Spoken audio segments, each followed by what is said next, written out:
to continue the discussion from the earlier segments of all things hacking and what, if anything, can be done to combat this new front in cyber warfare.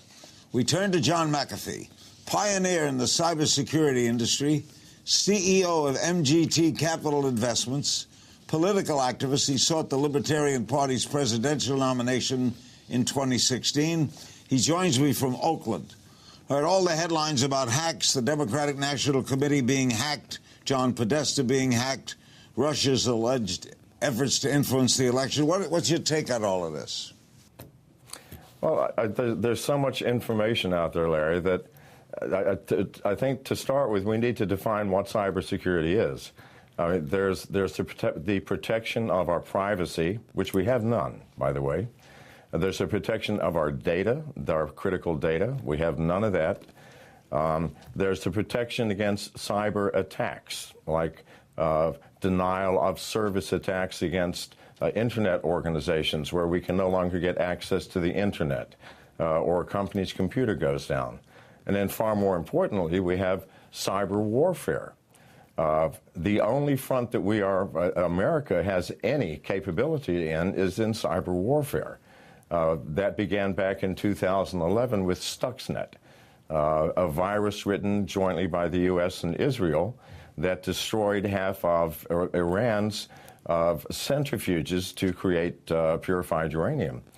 So the thing that distresses me more than anything else is that our government defines cybersecurity, by and large, especially the FBI, the Department of Justice, as using cyber technology to make sure that American citizens toe the line, that there are no terrorist activities, and that we are all monitored and controlled. And this is what scares me, because that really is not cybersecurity. The thing about Donald Trump's cybersecurity platform that frightens me the most is that he wants the Department of Justice to head a national task force of law enforcement agencies to create our, quote, cybersecurity policies.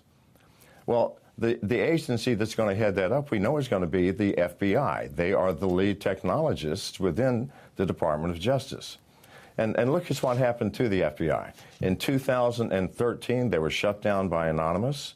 In 2015, the Chinese stole every record that the FBI had. And in February of this year, a 15-year-old boy hacked the FBI and published 30,000 records, including undercover agents, of every agent within the FBI organization, almost 80% of their employees. And is this the agency that you want running America's cybersecurity? Well, there must be another. I'm sorry, sir. Go ahead. And what is John McAfee's idea? Well, my idea is let's address the real cybersecurity problem. For example, what the FBI has, what the NSA has, what every covert agency within the U.S. government has, is software and hardware capable of listening in on every conversation between every American citizen, reading every text message, reading every email, knowing who our contacts are, knowing everything about us. And these are being used against us now. Why don't we take all of that effort and realize that the American government itself has no security? The Chinese walked off with 23 million records from the Office of Personnel Management last year. As easy as could be, and yet that office was protected by the state-of-the-art cyber protection technology. We don't have any. You think Russia attacked the Democratic Party? Do you think the DNC and Podesta, Julian Assange had anything to do with this? What's your view of that? Okay, well, here's the truth is, Larry, when the FBI or when any other agency says the Russians did it, or the Chinese did something, or the Iranians did something, that's a fallacy. Any hacker capable of breaking into something is extraordinarily capable of hiding their tracks. If I was the Chinese and I wanted to make it look like the Russians did it, I would use Russian language within the code. I would use Russian techniques of breaking into organizations. So there simply is no way to assign a source for any attack. This is a fallacy. This is what the FBI and other agencies want us to believe so that they can manipulate our opinions. But I can promise you, if it looks like the Russians did it, then I can guarantee you it was not the Russians. What do you think of WikiLeaks? You know, I believe that we should know, as American citizens, the truth of what is happening within our government, Larry. Our government wants to say, well, we have secrets that we must protect. There are no secrets anymore. If the U.S. government believes that the Russians, the Chinese, the Iranians do not already have all of our secrets because of their hacking technologies, then our government is deluding itself. So WikiLeaks, it's a tricky question, but I would rather know. I would rather know that my government is doing something illegal, like having the NSA spy on me and you and others, than not to know. Surely this is the only sane way to look at this. What's the purpose? The old comic strip Pogo used to say, we have found the enemy and it is us. Why would the government want to hack John McAfee's computer? Why? For what possible reason? John McAfee. Why? Well, if it's me, then it's for any number of reasons. I'm the most outspoken critic of the FBI. So what? Of the NSA. It's in America, you can criticize them. They hack you to find out what? To find out who I'm talking to, who my friends are. Am I involved in some subversive organization? Am I doing something anti-American or undemocratic? Am I doing something that might in some way harm the administration or divulge a secret which I may possess? But I have the right to privacy. It's in the Constitution. And yet I have no privacy, and neither do you, Larry. If you think that just because you are not a political activist or you're not speaking out against a government agency, that they may not be looking into your life, I know that they are. Why? You are an important person.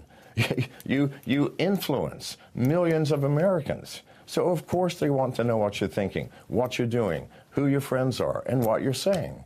And I'm not being paranoid. This is just the facts of life as they exist today, Larry. We'll be right back with more politicking.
Recently, Obama said that the United States are going to respond to Russian cyber attacks.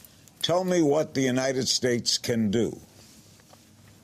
Well, whether it's Russia, China, or Iran, what can we do? Here's the problem. In terms of cyber attack, in terms of cyber warfare, we could destroy every country on the planet by, number one, taking out their power supply permanently. That's trivial. The unfortunate thing is, it is so easy to do and so cheap to create weaponized software, so can every other country in the world. There's not a single country that could not bring us down if they so choose. Why hasn't it happened? We're in the same sort of détente that we were in the 50s and 60s, where nobody can push a button because they fear the response that might occur. We have weapons of software, weaponized software coming out the kazoo, but we have no protection. We have no security. There is no way to stop attacks from others. If we had any, then we would not have had the attacks against the Office of Personnel Management. The FBI could not have been hacked by a 15-year-old boy. We all need to get real here. How? Our country, I'm sorry. No, go ahead. Finish what you were going to say.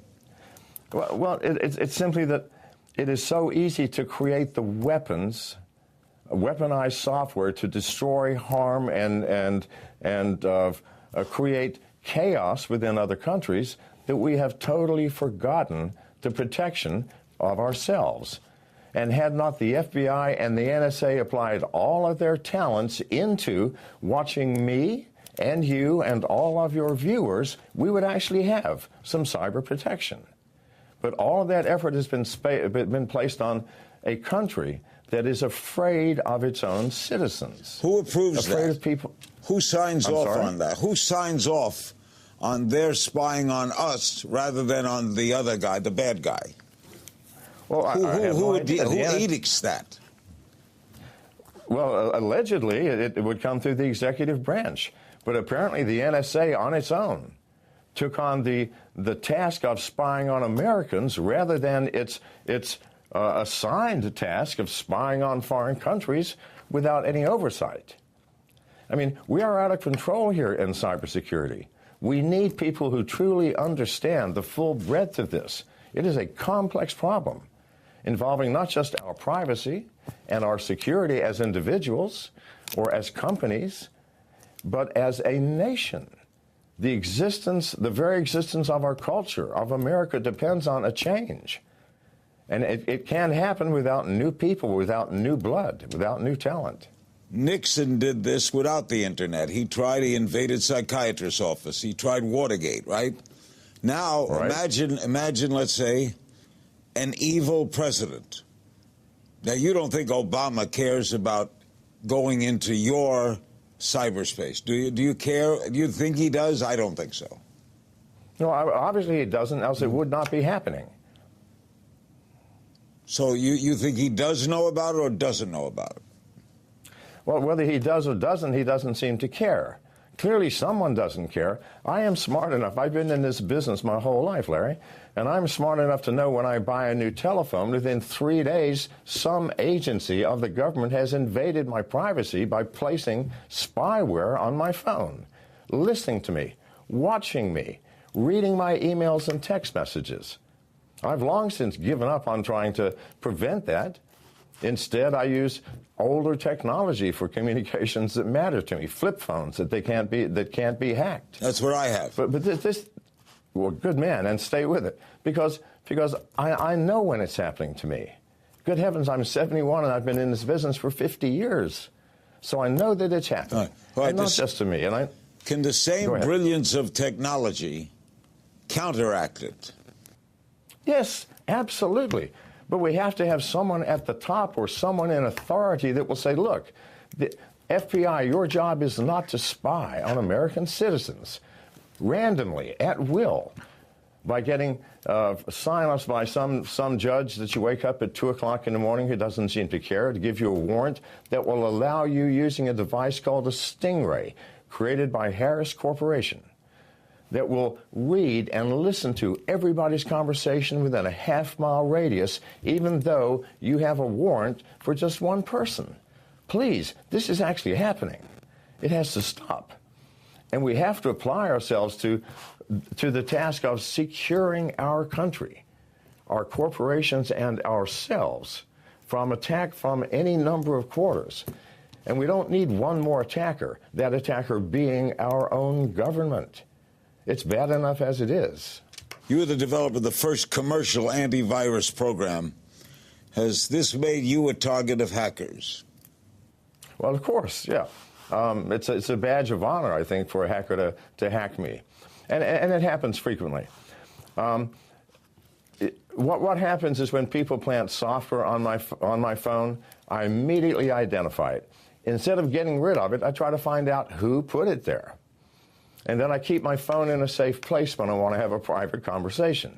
I don't have a private conversation with my telephone in my pocket unless my thumb is over the microphone. I don't let it watch what I'm doing. I keep it in closed spaces. So I can allow this. You're painting this picture, John, that instrument, that iPhone that you have on you is an enemy of you. Of course it is. It's the ultimate spy device, Larry, and it was designed to be that. Now, let me tell you why. The iPhone and Google's Android phones are designed for one purpose: to allow marketers and salesmen to have access to where you are, who your friends are, what you are buying, what color shoes you like, what color sweaters you're looking for Christmas, so that they can market those things to you. Now, because it is designed to allow that, then it is also designed to allow hackers to get in and do the same thing. I mean, I don't care if you want to sell me a pair of shoes, because I can choose not to buy them. But when a hacker gets in to steal my identity or to listen in on a private conversations, well, that's a different thing, Larry, and that's what that's being used for. And the government uses these same facilities to spy on you, everyone who's watching you, me in particular, or anybody who looks like they are standing out of line or saying or doing something which might potentially be a threat to America. How do you know that the United States government isn't looking into what Iran is saying, what Russia is saying, what China is saying? Why can't we do the same? Well, I'm sure we are. Which is what I'm saying. There are no secrets, Larry. Not only are we watching the Chinese are watching us. We're watching the Russians are watching us. They're watching the Iranians, who are watching us. So is that there are no secrets. So is that mutually assured destruction?